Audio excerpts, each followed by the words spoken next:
a generar esa oxidación que va a hacer que nuestro producto tenga menor caducidad, bueno, que la calidad del producto vaya disminuyendo con el tiempo. Entonces, para que tengamos una idea visual, es interesante saber que 1 litro de aire en un fermentador de 30 hectolitros son 100 ppb de oxígeno. Para que tengáis una idea de que en cualquier recoveco de cualquier conexión podemos generar ese oxígeno que luego está claro que si tenemos una rotación muy alta no va a ser importante. Si en 1 semana, 2 semanas vamos a vender la cerveza no va a afectar, pero si vamos a tener una cerveza muy lupulada 6 meses en un estante de un supermercado, pues conviene tenerlo claro.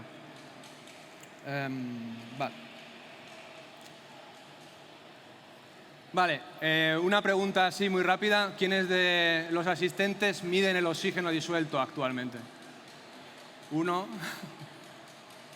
Vale, ¿quiénes se lo están pensando? ¿Están pensando comprarse una máquina para medirse el oxígeno? Vale. Es, obviamente, como he comentado, súper importante. Me gusta saber un poco cómo está. La verdad que todo el que piense en la calidad de su producto en el tiempo debería tener un medidor de oxígeno para controlar su producción.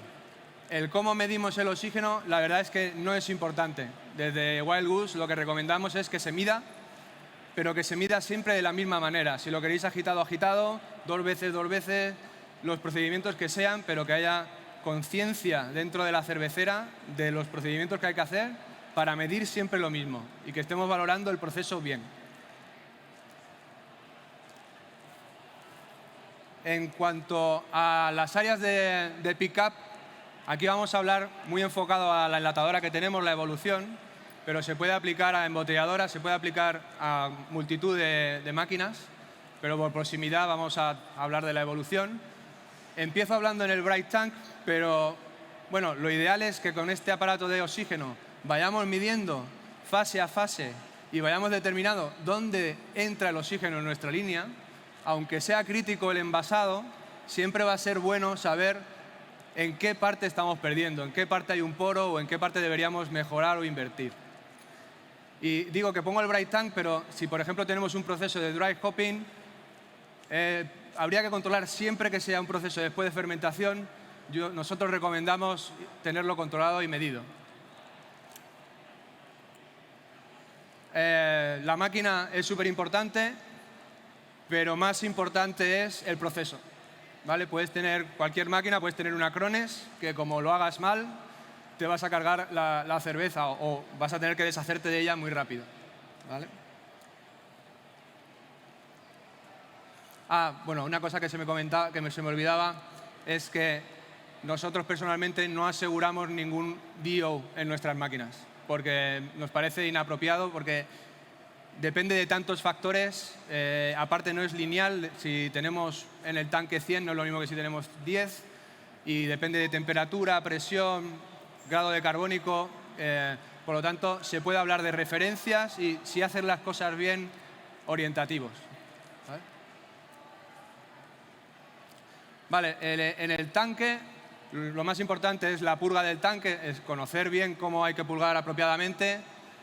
Esto va a salir mucho, todo el tema de juntas, cerramientos, que esté todo bien apretado, no escatimar en cambiar juntas y conexiones, que al final os va a generar oxígeno y son muy baratas, ¿no?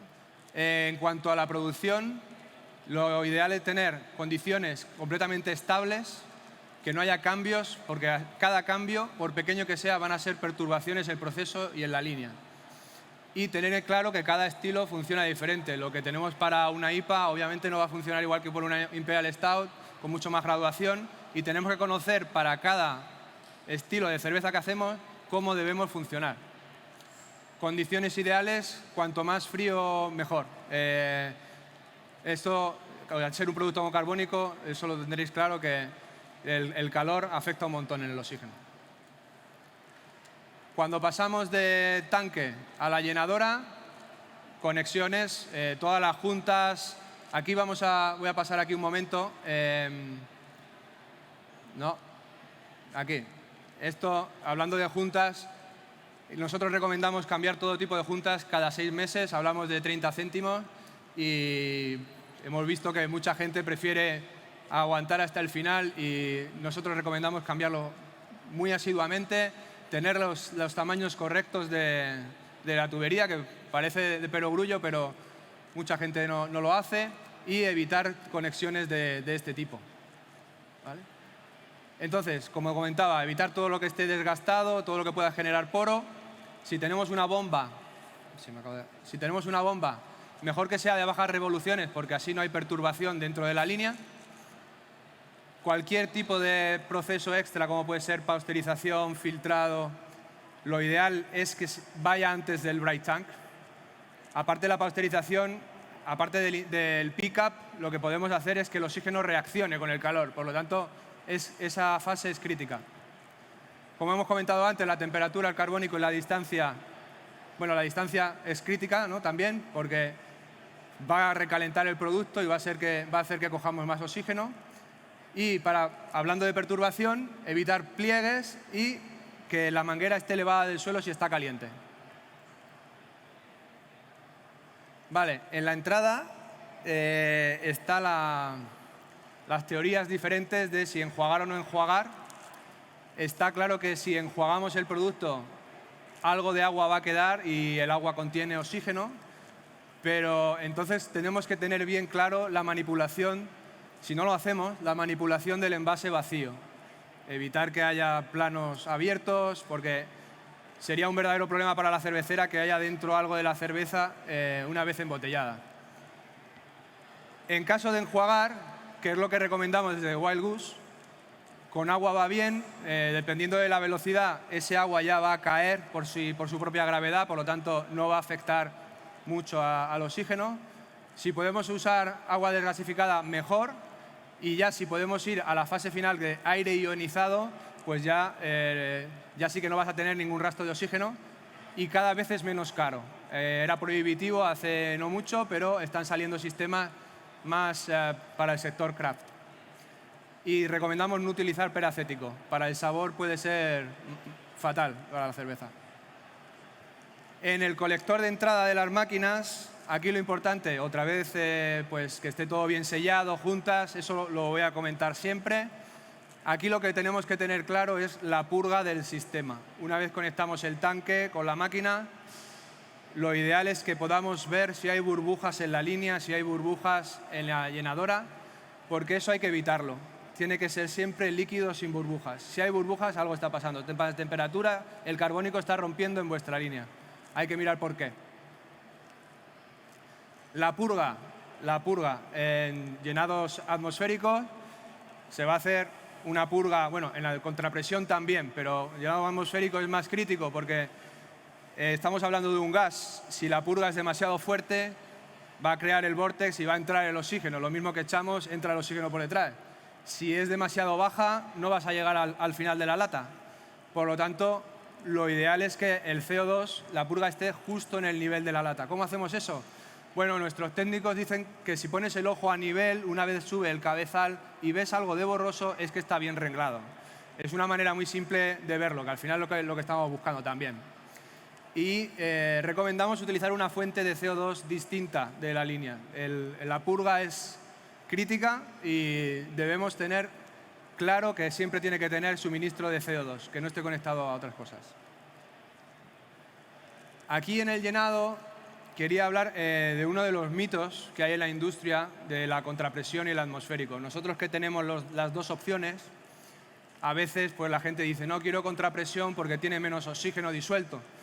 Y bueno, pues eso dependerá de cómo trates tu lata abierta desde la llenadora hasta el simmer, ¿vale? No sirve de nada tener una contrapresión y luego que la tapa esté bailando con la espuma hacia el simmer o que haya 10 metros de la lata a la cerradora. Entonces, eso es una de las cosas más importantes que hay que tener en cuenta.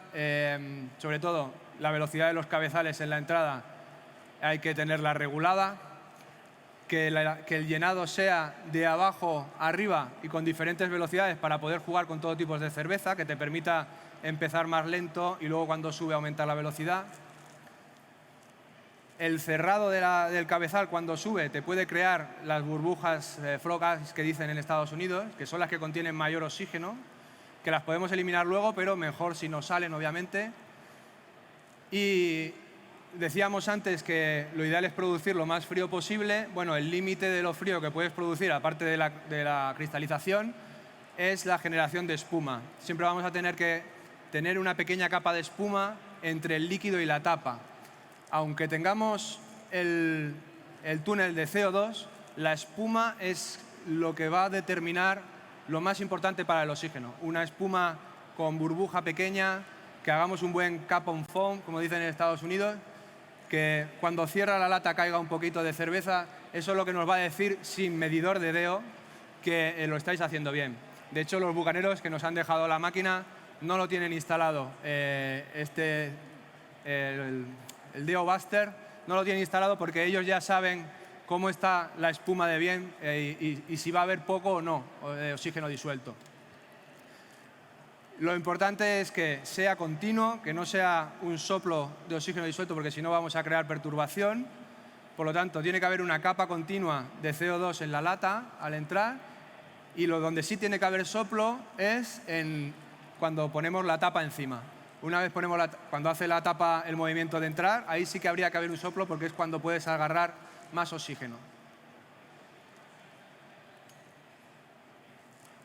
El transporte, una vez tenemos la lata vacía en contacto con el aire, obviamente cuanto menos mejor.